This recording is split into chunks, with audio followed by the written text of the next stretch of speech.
The Labour Party is in crisis once again because of anti-Semitism, and we talked to Jenny Kirk about the massive amount of information that's come out because of all of the things going on with Donald Trump. Welcome back to another episode of The Political Ring. Hi, I'm Kirk-Robinson, and we're going to begin with the issue of the Labour Party and anti-Semitism. Their candidate in Rochdale, Azhar Ali, was found on record. We've got recordings of him going on an anti-Israel rant, and he's now putting out campaign leaflets that say he's pro-Palestine, whereas Labour, under Keir Starmer, is anti-Palestine. He is going all in on this, despite the fact that he has been dropped as their candidate, and we're going to talk about why. I've got here a copy of the Times from, it's the 14th of February, so yeah, Valentine's Day, wonderful Valentine's Day front page, where Martin Ford, the barrister who was brought in to investigate anti-Semitism within the Labour Party, has now stated that on an interview with Times Radio, that he was deeply disappointed that there was no sort of pushback to the anti-Semitic remarks stated by Azhar Ali and also another person who was at the same meeting, Graham Jones, the former MP and current candidate for Hindburn in Lancashire. I'm terrible at certain names. Those of you who know what place they're called, well done. He's the current candidate for Hindburn. Well, he has now been dropped, and we'll talk about that in a moment, at a meeting where both of them were stating anti-Semitic, anti-Israel remarks. So, Ali is now basically an independent. They've got someone else to run for the Labour Party in Rochdale, but they've also got this guy who has been dropped by the Labour Party, and I think rightly so when you hear what he said. Unless there is a military alliance between us and that particular country, NATO or whatever, then or an individual one, you should not be fighting. No British person should be fighting for any other country. At all, full stop. It's against the law and you should be locked up. Here's the thing, Mr. Jones. It's not against the law. And I can quote the law for you. Here's a chance for me to use my law degree. We have the Foreign Enlistment Act of 1870. Yes, I'm reading off notes. I want to make sure this is right and is clear. Here's what the Foreign Enlistment Act 1870, Section 4 states. It makes it an offence of enlisting in the military of a foreign state who is at war with another foreign state with whom the UK is at peace. There are two very specific requirements. So, well, actually there's three. You have to have enlisted, but we'll put that one aside. So, the foreign state that you enlist with must be at war with another foreign state. And the UK must be at peace with the foreign state that the foreign state you have joined up with is at war with. So, let's say Israel. If you join up with the IDF, because that is what we're talking about, if you join up with the IDF and they are at war with, let's say, France, then that would be an offence under the Foreign Enlistment Act of 1870, because you have signed up to join a military organisation of a country that is at war with one of our allies. We are at peace with France. So, who are the IDF fighting? They're not fighting a state of Palestine. They're fighting Hamas. Hamas is a terrorist group.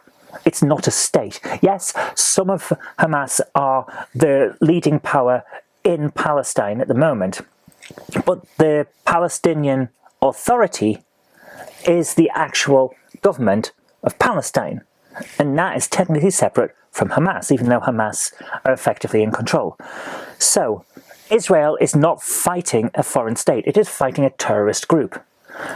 So, this requirement under the Foreign Enlistment Act 1870, Section 4, fails at the first hurdle.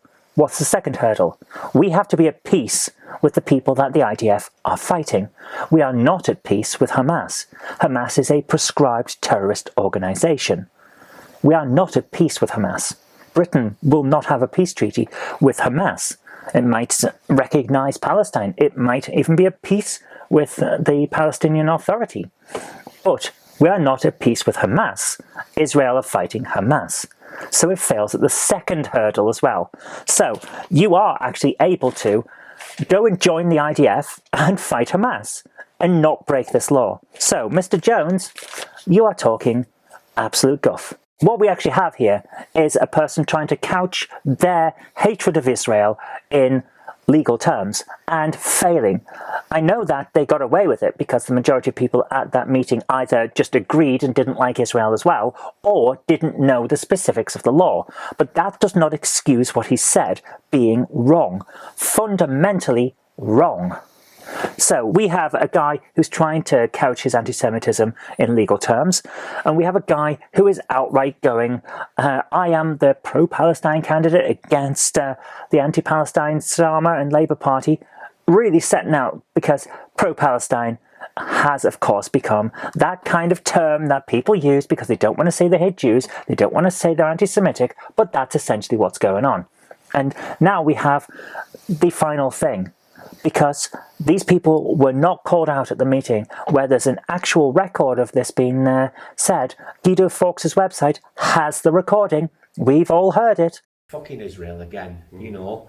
And I'm sure that all these people think that when they go home. But you will not get Israel over the line unless we go at them hard.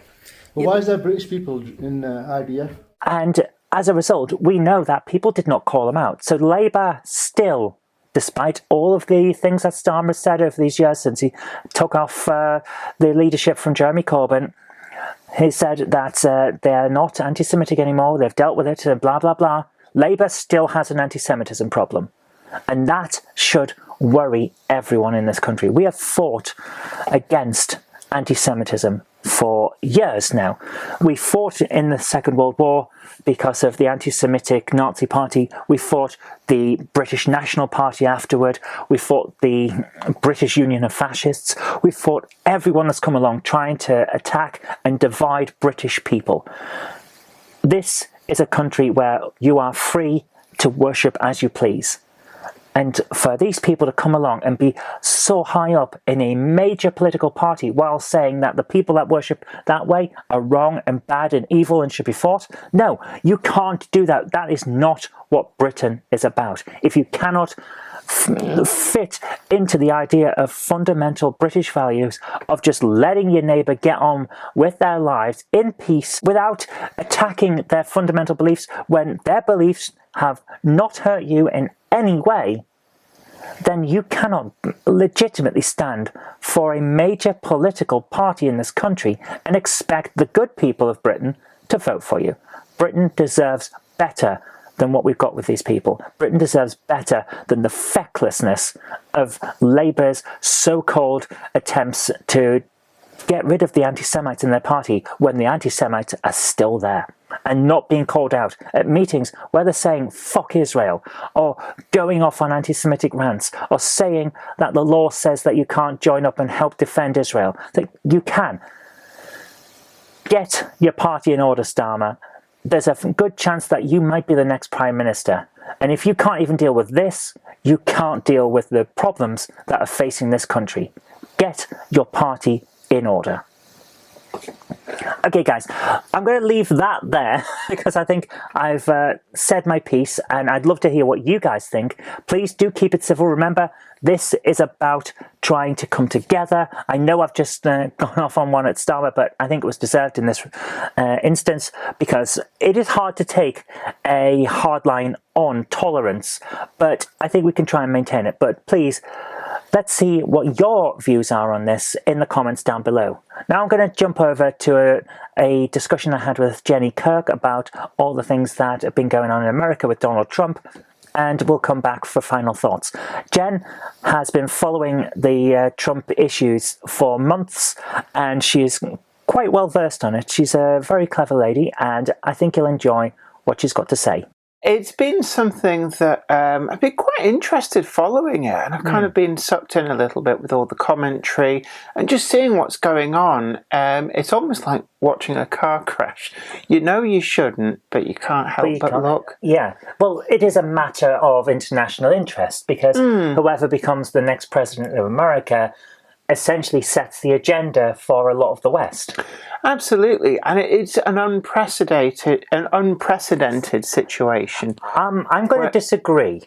There is a precedent for potentially a presidential candidate doing so running their campaign from jail. The president of the American Communist Society did run a campaign from jail. Yeah, but the difference was he had no chance of winning. This is a situation where you've got somebody who has been president once already and are on track, as it stands at the moment, to be the Republican Party nomination. And essentially, the presidential candidate in America is either Republican or Democrat. That's your choices. Yes, there might be independents, there will be independents, but they never win. So, yes, in fact, the Democrats and the Republicans are the only parties that have won since the Whigs, I believe. Yeah. Absolutely. But anyway, it's such an interesting state of affairs. We've never seen ever a former president facing criminal charges before. Yes. And in this even Nixon didn't actually face those charges. Because he had the good grace to resign. He resigned and got pardoned, so that basically this is the issue. There's a lot of people would say, oh, there's all kinds of reasons. They didn't want the political drama, they didn't want a president being hauled over the coals, or there was just a setup, they were going to pardon him anyway. But the fact is, if you've got a sitting president and they are facing legal battles, genuine criminal charges, every other nation on earth is going to use that as political,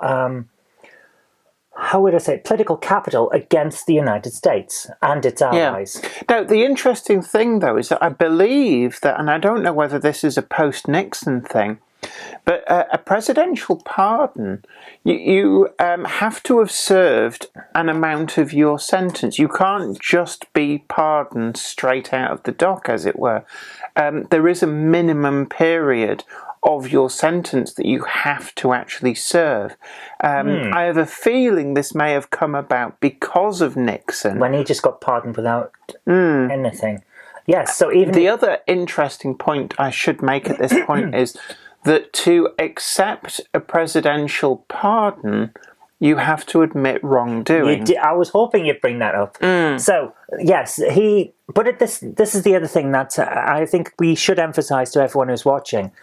At no point has Trump said that he didn't do certain things. Yeah, in fact, to the point where with the New York fraud case, he's openly admitted that he made up the figures. Yeah. His entire defence appears to have actually been that, well, the banks made money. It's very close to what Nixon said. When the president does it, it's not illegal. That was kind of what his defence was. Trump is going down the same route with the same results. And it does feel an awful lot like Trump is scrabbling around. We've got a number of different avenues that he appears to be trying to exploit. One of the first was this presidential immunity. Yes. Which my gut feeling is that the Supreme Court will not endorse that because it's just such a bad area, to the point where whatever they decide might apply to Trump would therefore theoretically also apply to Biden. So you could have a situation where, this perverse situation where Trump's lawyers couldn't actually put together a credible response to the question of, well, what if the president ordered the assassination of political rivals? This is what I was going to come to. That was actually asked at the hearing. Can a president order the assassination of a political target?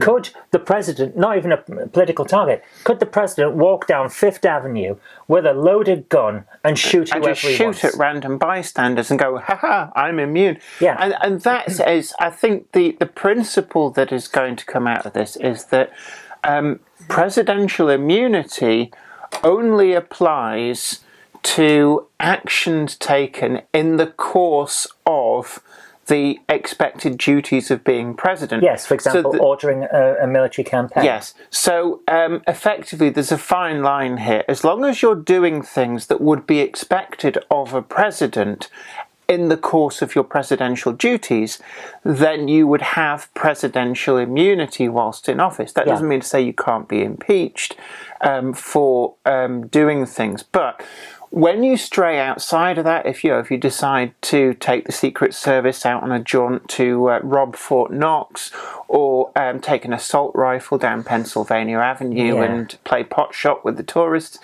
things like that, it's safe to argue, are outside of the remit of being president. And for good reason. Yes, so it's not right to say that a president should have presidential immunity from the consequences of undertaking actions which are nothing to do with being president and everything to do with being illegal. So that's one avenue that he's tried to pursue. But this also brings up some other interesting areas, in that I don't believe that would apply to the Georgia case. The Georgia case is very interesting. The Georgia case becomes not a federal issue for a start, it's a state. Yes, and this goes back to the idea of pardoning. I think another avenue that he was going all or bust on was, well, if he gets voted in as president, he just pardon himself. But you can't... To pardon yourself, you have to admit you've done wrong.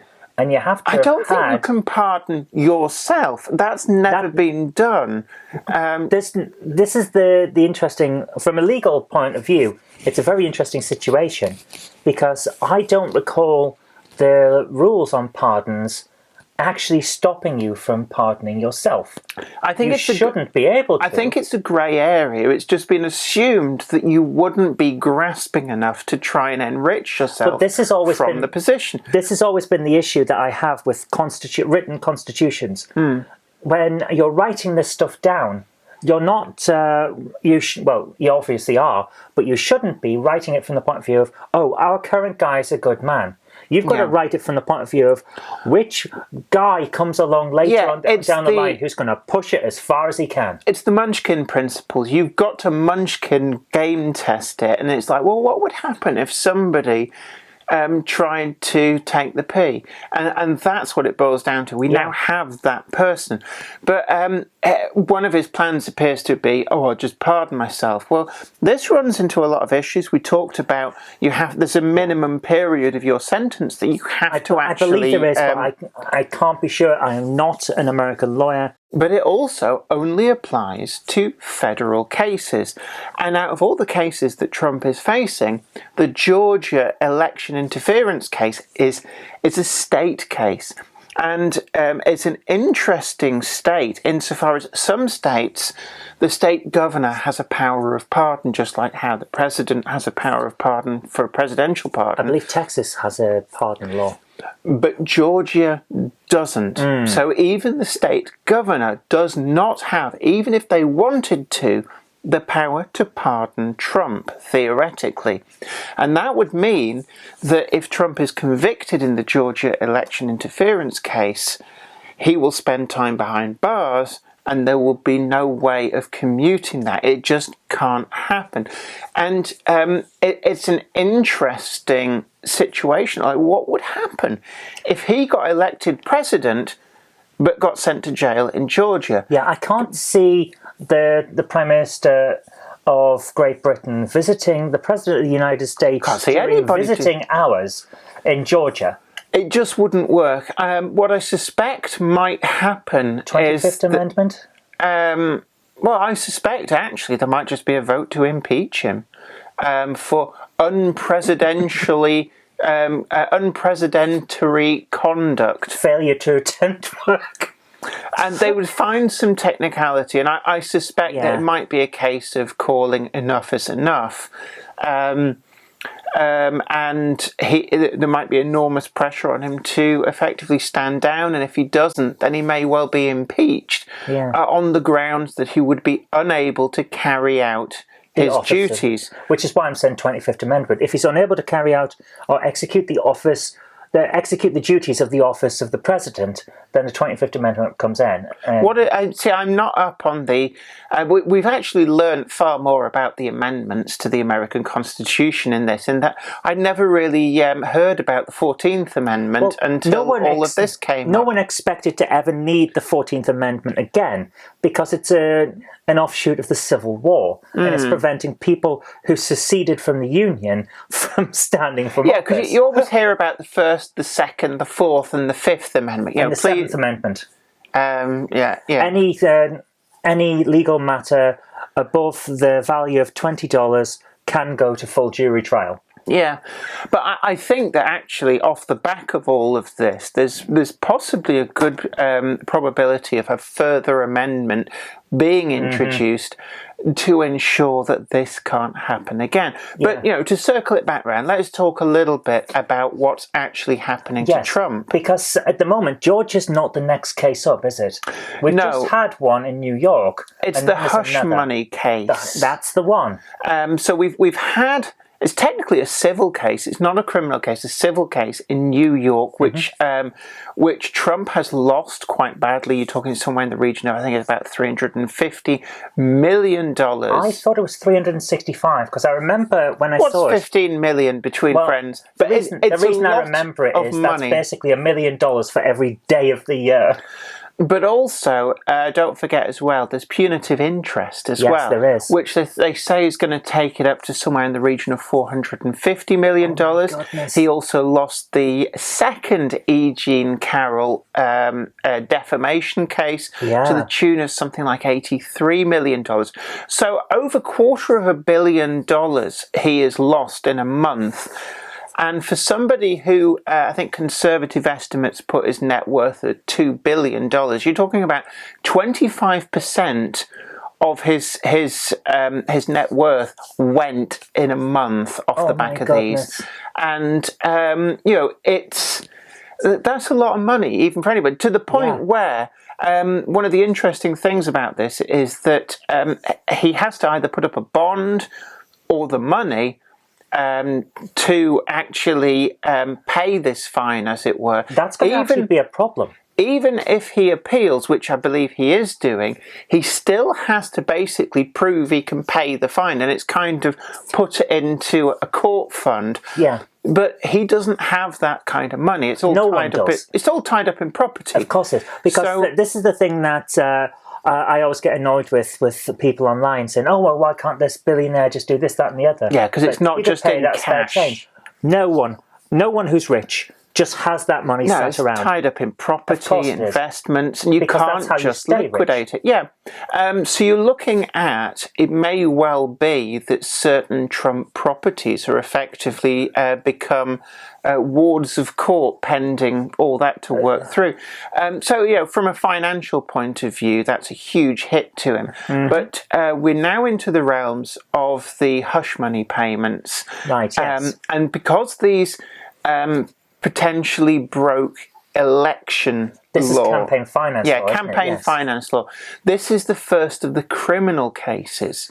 So, even though he's lost all this money in New York, he could never have gone to prison for any of that. Of course not, because that's civil. This is the first instance, and he's trying to delay this. In fact, he's on record as saying that his main tactic is to keep delaying and basically kick these things down the road, presumably in the hope that it'll go beyond the election. He's then staking the claim on becoming president and somehow pardoning himself or getting one of his cronies into the Attorney General's position to just kind of make these things go away. He's actually following what Caesar did. Julius Caesar did a lot of, let's say, extra legal things while he was a consul. And while he was a general, he couldn't actually be prosecuted for those under Roman law at the time because a consul and a general both have immunity.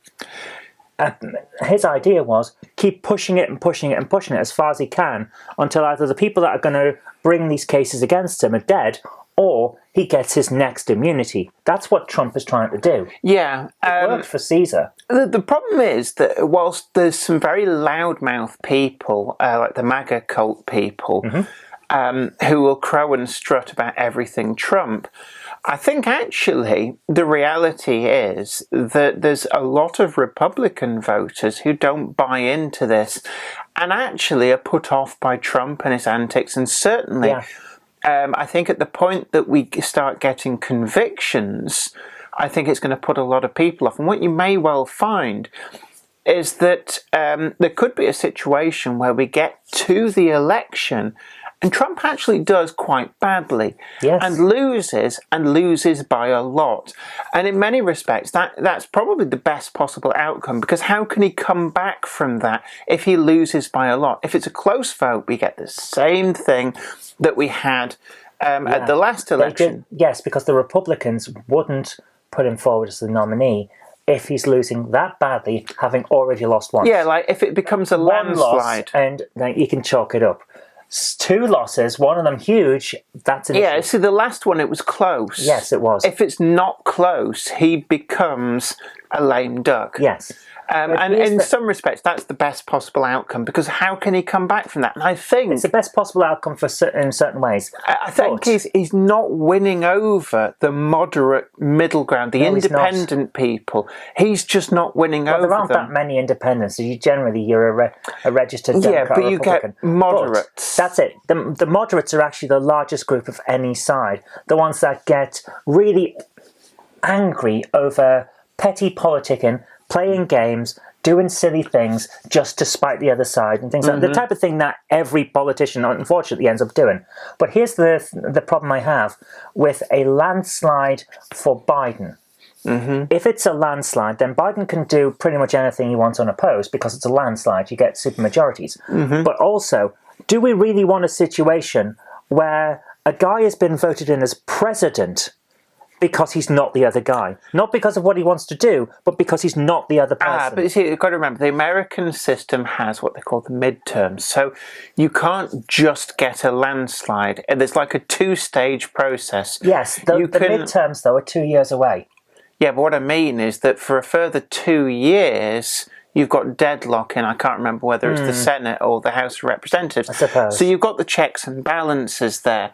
But essentially, what we're looking at now, we've got the hush money case. This looks as though it's going to happen fairly quickly. They're expecting, what, May? May is what I've been seeing people saying, that we'll get a judgment. A lot of the pundits, and I do take a lot of this with a little bit of pinch of salt, I'll believe it when I see it. Everyone But they're has to do saying that the evidence against him is very strong. He doesn't, his entire defense was based around presidential immunity, and that appears to be going out the window rapidly. So we could be looking at a conviction in May. But a lot of people have said, well, what does this mean? It does not mean that he gets found guilty and immediately taken off to jail. That doesn't normally happen anyway. You get a length of time usually, unless it's a serious crime like murder or that kind of an ilk, or whether there's a danger of you being a flight risk or such like. What tends to actually happen is there's a sentencing hearing at a later date, and you could end up even getting 6 months to a year to get your affairs in order before you have to report to prison. So it's not likely that he would go straight to prison, but he would be in a situation where he's got a criminal conviction hanging over him. And there are a lot of the more moderate Republicans who are actually, in opinion polls, say, well, if he gets convicted, I'm not sure that I could support him then. So you may well find then that his support starts to ebb away. Which is going to be his nightmare scenario. Yeah, you reach a point where, and I think that this is probably why not all of the states that have had 14th Amendment challenges about him standing have actually ruled that he's ineligible, because I think it's California is one of them that said, well, we'd rather see him defeated on the ballot than have a situation where you hold him off the ballot and that brings other problems. Yes. Where they say, oh, he didn't win only because he was artificially held up. There is an issue with that, but of course the 14th Amendment is there for a reason. There was an insurrection. Unfortunately, it's like the grey area with the 14th Amendment seems to be, so does somebody need to be convicted of giving aid or comfort to an insurrection? Exactly. This is all... Or is it just simply a case of, well, it looks like it? I mean, it's a bit like the requirements to be, is it 35 or over, to be a president? Yeah. You either are or you aren't. You wouldn't need a court case to prove how old you were. It would simply there are some people at some times that would need a court case.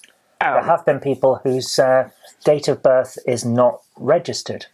Yeah, but even so, it's like things like that, or having been born a United States citizen is the other one. You either are or you aren't. Do you really need a court case to verify that? But on the giving aid or comfort to an insurrection, it's not very specific. It's like, do you need to be convicted, or is it just simply a case that somebody needs to make a judgment call that you did it? And then is the onus on you to prove not? But then that goes against the innocent until proven guilty. It does. The problem is it's not a very well worded part of the amendment. This has always been an issue with American amendments. Look at the Second Amendment.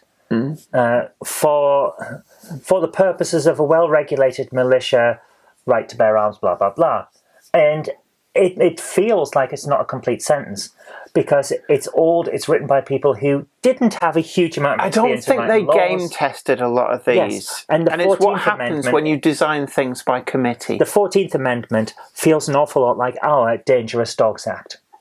Yeah, it feels like it was rushed in and it wasn't stress-tested enough. Yeah. Apparently, when it was introduced, the original drafting of the 14th Amendment was considered so severe that it permanently barred anybody who'd been involved with the Southern, Confederate Army from ever holding office.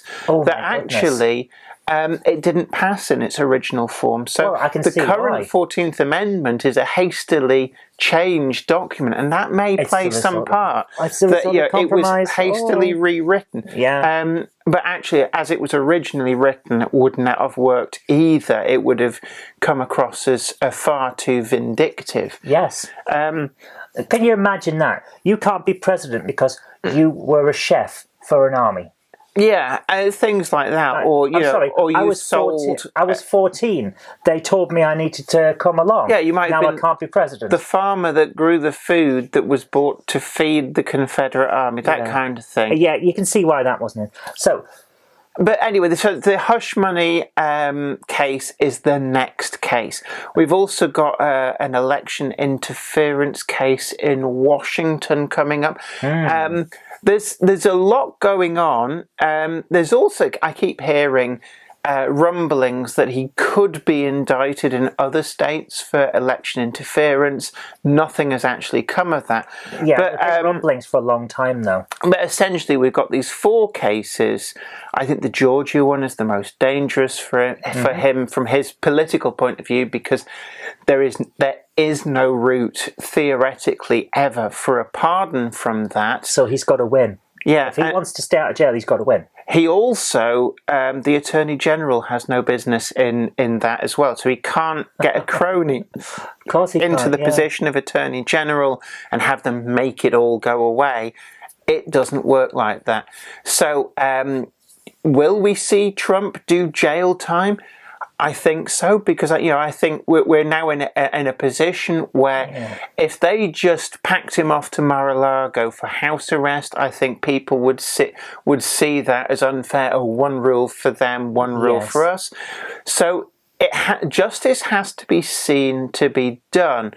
How that would look, you've got the added issue of Secret Service protection. That is set in stone. Yeah, all ex-presidents get Secret Service protection. Does that mean that I think house arrest might actually be the compromise that ends up happening? I think that would be quite difficult. I mean, Mar-a-Lago's more of a holiday resort. That's not punishment.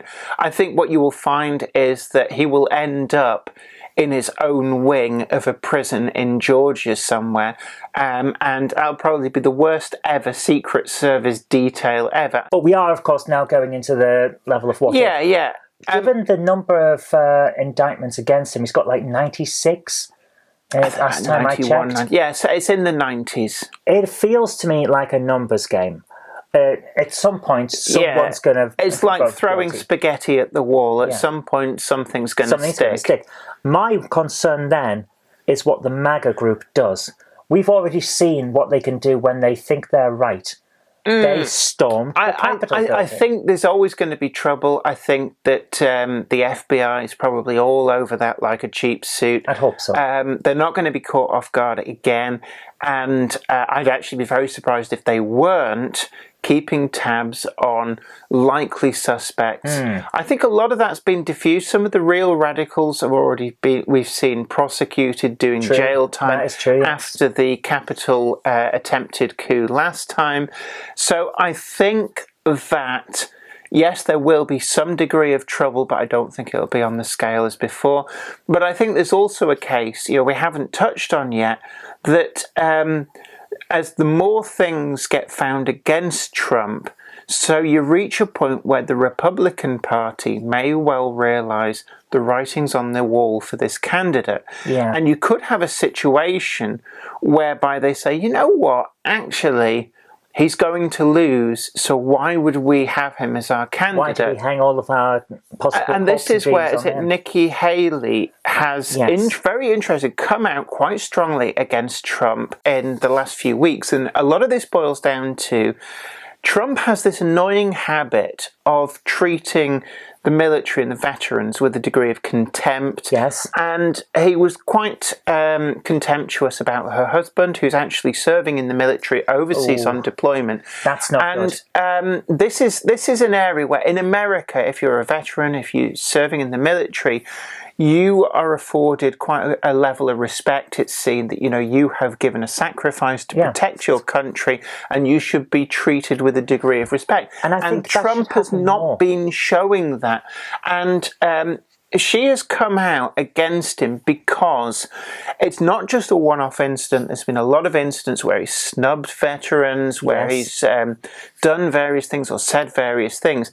And I think that she, in many ways, is possibly positioning herself that if the Republican Party starts to feel that Trump is a loser, that he would lose the election and lose by a substantial amount. If we've got these convictions coming in and the independents and the moderates start saying, well, actually, we're not going to vote for him, they may well make a decision, actually, we're not going to back him as our candidate. And there's got to be somebody there. And I think that she is positioning herself as the alternative to that. But here's the thing. She is, therefore, the stalking horse. Because we've lost Ron DeSantis. He's gone down, crashed and burned in flames. No, he's not going to come. But the stalking horse never gets the first place. They're the one that takes down the first place runner, and then someone else comes in.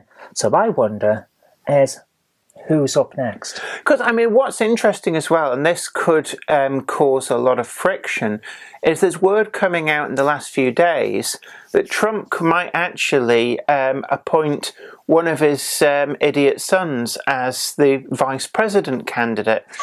And effectively, you end up with it being like this family thing. And I think that in itself might rub a lot of people up the wrong way. The idea that America does not like monarchies, and that feels like it gets too close to the idea. And also, it's like the Republican Party. I think people at the top might start to feel, well, hold on, it's like he's giving out jobs for his family, and we're just the mugs facilitating him being able to do that. The thing that you've always got to remember with a lot of right-wing groups that you don't hear an awful lot on the internet, but I think you should more, is that at the end of the day, it's about merit.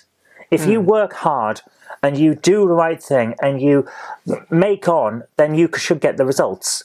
The idea of a dynasty at the top, and you're held up by everyone else who's working hard, that goes against it.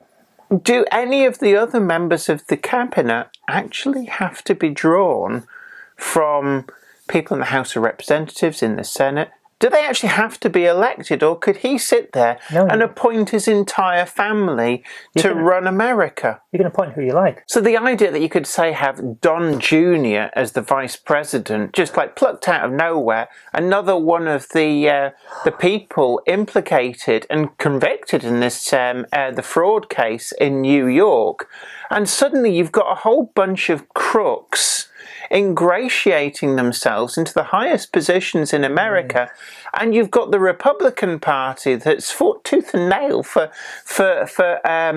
Donald Trump to be their nominee and to, run interference for him. Suddenly they're left looking like the patsy. It's like, because they get nothing out of this. They're just used to get him and his chums into the top jobs, and then they're like, oh yeah, right, there's the door, don't let it hit you on the way out. That's not going to go down well with anyone. I think that what we're going to see is that actually his downfall will be his arrogance. If he tries that, the Republicans should drop him immediately. On a point of shoulda, woulda, coulda. You'd have thought that they would have dropped him after he got found guilty of fraud in New York, but here we are. Yeah, I know. I think that the critical thing is starting to get criminal convictions that could lead to jail time. I think that a lot of Republicans, which after all, Republican Party always stood as being the party of law and order. Yes. The idea of having a jailbird crook as their candidate, I think that's when you're going to see a lot of Republicans going, hold on now. At some point it's going to reach critical mass and they'll drop them. Party of law and order, well, they're certainly helping keep a convicted felon in a job. Yes. Yes. So on that note, I'm going to say thank you so much for joining us. You're welcome. And I hope you've enjoyed that rather vocal discussion about this. I think it's a matter that does cause a lot of people everywhere concern, and rightly so. But for now, thank you, and back to the studio.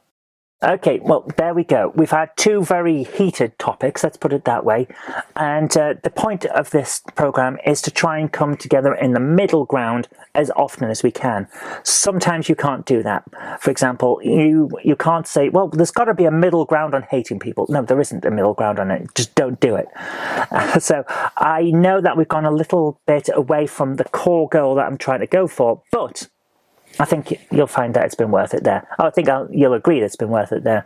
Until next time, I've been Zoe Kirk-Robinson. You've been watching The Political Ring. Remember to like, comment, subscribe, all that jazz. I do want to hear your views, and let's have a discussion about this in the comments section down below. But until next time, stay safe, stay happy, and I'll see you later. If you like the show, please consider supporting me on Patreon. It really does help create future videos. That's patreon.com/Zoe Kirk-Robinson. And I've got an extra special thanks going out to Chief89, Sam Yates, Retro Mickey82, Mo Henry, and George Botterini. Thank you so much, guys.